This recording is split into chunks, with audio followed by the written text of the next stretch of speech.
Here's a search for Top Gun Maverick.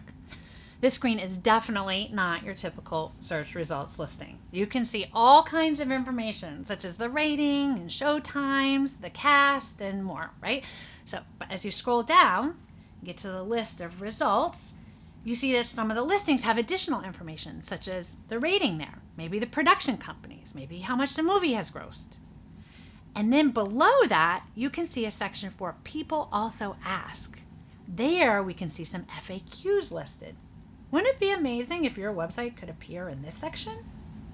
These results do not just happen magically. These results are called rich results, and there are many types of rich results. We showed you recipes, movies, and FAQs, but there are also so many others, such as job postings, events, products, videos, news articles, there's even more. To get these types of rich results, you must add what is called structured data markup to your website. Structured data is coding that you can put on your website pages. People do not see it. Visitors to your website do not see it at all, but search engines do see it. They know how to read the data.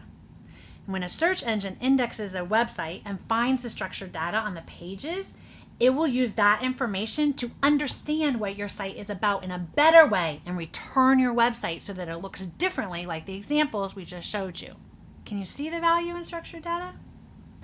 The way that Google presents websites with structured data on them is much more enticing. It's much more valuable. People are more likely to click on those rich results than they are to simply see a list of websites and simply click on the title. If you're a local business, if you have events, if you're selling products, if you have a how-to or an FAQ document on your website, installing structured data will help your website get found and clicked on more often.